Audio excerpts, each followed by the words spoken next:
Jumpa lagi dengan Riva Media. Kita lanjutkan pembelajaran kita tentang belajar Python Flash. Kali ini kita akan membahas tentang unique URL atau redirection behavior dan juga URL building.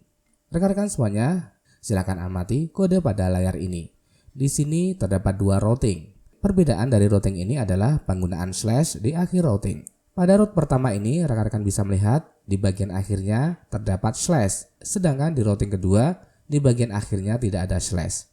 Apakah perbedaan dari dua route tersebut? Jika rekan-rekan menuliskan seperti bagian atas ini, ketika seseorang mengakses project tetapi tidak diakhiri dengan tanda slash, maka otomatis Flash akan meredirect route project ini menjadi slash. Itu ketika kita menggunakan slash di bagian akhirnya. Sedangkan ketika kita menggunakan bagian bawah ini, tidak ada slash di bagian akhirnya. Ketika ada request di dalam Flash dan menggunakan slash di bagian akhirnya, maka ini akan terredirect ke 404 alias halaman tidak diketemukan. Jadi penggunaan slash di akhir URL ini sangat penting sekali. Lebih amannya rekan-rekan menggunakan slash di akhir routing untuk meminimalisir redirection ke 404. Untuk lebih jelasnya akan kita praktekkan pada coding. Rekan-rekan semuanya, kita akan mencoba untuk membuat dua route. Yang pertama menggunakan slash di bagian akhir dan yang kedua routing tanpa menggunakan slash di bagian akhir. Oke, sekarang kita lakukan pengkodaan di bagian ini. Kita akan membuat dengan menggunakan app, kemudian route. Dan di sini saya akan menuliskan route tanpa slash seperti ini. Jadi kita tidak akan menggunakan slash pada bagian akhir. Kemudian di sini kita bikin fungsinya route tanpa slash, kemudian return route tanpa slash. Ini adalah routing pertama. Kemudian kita juga akan membuat sebuah route dengan menggunakan slash di bagian akhirnya. Oke, kita akan bikin app, kemudian route. Kemudian di sini saya akan tuliskan route dengan slash.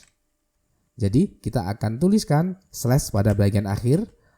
Kemudian kita akan menuliskan fungsi route dengan slash. Kemudian return dengan tulisan H1 route dengan nama slash. Route dengan slash. Di sini akan saya tuliskan tanpa slash seperti ini. Oke, kita sudah membuat dua route. Yang pertama tanpa slash dan yang kedua route dengan slash. Ini kita betulkan route dengan slash. Oke, seperti ini rekan-rekan semuanya. Sekarang kita coba jalankan file Python ini. Kita gunakan terminal, new terminal. Kemudian kita jalankan seperti biasa dengan Python. Kemudian kita panggil nama filenya yaitu main.py seperti ini. Kemudian kita enter. Oke, rekan-rekan bisa melihat di sini server sudah berjalan. Kita klik saja menggunakan kontrol, maka rekan-rekan bisa melihat di sini, maka website sudah berhasil kita buka. Kemudian kita akan mencoba mengakses route ini. Di sini rekan-rekan bisa melihat di sini ada route tanpa slash. Sekarang kita akses. Kita copy. Kemudian kita jalankan di sini. Tetapi kita akan mencoba untuk menggunakan slash pada bagian akhir. Kita tambahkan slash. Oke. Jadi URL-nya adalah route tanpa slash, tetapi kita tambahkan slash pada bagian akhir. Sekarang apa yang terjadi ketika kita akses? Kita enter. Maka rekan-rekan bisa melihat halaman akan terredirect ke 404 not found. Tetapi ketika slash ini saya hilangkan, kemudian saya enter, maka rekan-rekan bisa melihat route tersebut sukses untuk diakses. Oke rekan-rekan semuanya, itulah penggunaan route tanpa slash. Kemudian kita akan mencoba route pada bagian bawah ini, route dengan slash. Sekarang kita coba, ini kita copy. Kemudian kita paste di sini. Kemudian kita akan mencoba slash ini kita hilangkan. Apakah nanti route ini akan terredirect ke 404 ataukah terredirect dengan menggunakan slash? Coba kita enter.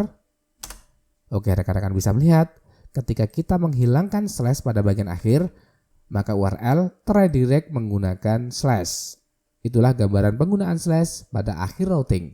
Jadi saya sarankan untuk menghindari 404 di dalam Flash, saya sarankan rekan-rekan semuanya menggunakan slash pada bagian akhirnya. Sekarang kita bahas tentang URL building. Rekan-rekan semuanya, untuk membuat URL ke fungsi tertentu, kita bisa menggunakan fungsi URL_for. Fungsi ini menerima nama fungsi sebagai argumen pertama dan sejumlah argumen kata kunci, masing-masing sesuai dengan bagian variabel dari aturan URL. Bagian variabel yang tidak diketahui ditambahkan ke URL sebagai parameter query. Sekarang rekan-rekan lihat di sini. Di sini ada route dengan nama login, kemudian return login. Kemudian di dalam template kita bisa menggunakan hardcoding seperti ini untuk menuliskan link href kemudian /login. Kemudian di sini adalah anchor text-nya adalah login. Tetapi dengan penggunaan URL for, rekan-rekan bisa menuliskan seperti ini. href, kemudian URL for, login, URL for, kemudian nama fungsinya. Login ini kita mengambil nama fungsi dari route tersebut. Oke, bisa dipahami rekan-rekan semuanya? Ini penggunaan URL for. Sekarang saya akan mengambil contoh route yang menggunakan variabel. Di sini ada user, kemudian ada variabel username. Kemudian fungsi ini mereturn username. Untuk hard coding kita bisa menggunakan href /user/Andi seperti ini. Sedangkan untuk URL for rekan-rekan bisa menggunakan href kemudian URL for, kemudian di sini adalah routingnya, kemudian ditambahkan dengan variabel dan di sini username-nya sama dengan Andi. Bisa dipahami rekan-rekan semuanya? Kemudian kita juga bisa menggunakan URL for untuk static file. Static file ini digunakan untuk menyimpan file-file pendukung seperti gambar, CSS maupun file JavaScript. Contohnya adalah kita bisa menggunakan URL for, kemudian di sini ada static, file name-nya apa? Misalkan di sini adalah style.css, maka kita bisa menuliskan style.css. Jika kita menuliskan format seperti ini, maka kita harus membuat sebuah folder di dalam flash kita bernama static, kemudian file-file tersebut tersimpan dalam folder tersebut. Kenapa kita harus menggunakan URL for daripada kita menggunakan hardcoding? Yang pertama, penggunaan URL for lebih deskriptif daripada menggunakan hardcoding.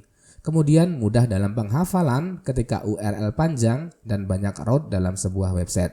Rekan-rekan semuanya, jika rekan-rekan memahami tentang SEO, maka sebuah URL merupakan hal yang penting. Biasanya URL ini mengandung kata kunci. Jadi dengan URL for, kita tidak perlu menghafal URL yang panjang tersebut dan hanya menuliskan fungsi yang dipanggil. Kemudian URL for juga mampu untuk menghandle escape spesial karakter secara transparan. Dan yang terakhir, akan sangat efisien ketika merubah root atau pindah domain. Oke rekan-rekan semuanya, mungkin hanya itu yang dapat kami berikan pada kesempatan kali ini. Semoga rekan-rekan semuanya paham tentang apa yang telah kami sajikan kali ini. Dan jangan lupa untuk setia menonton video-video kami selanjutnya. Dan yang terpenting, jangan lupa untuk like, subscribe, share, dan nyalakan loncengnya agar rekan-rekan semuanya tidak ketinggalan ketika kami ada update materi yang terbaru.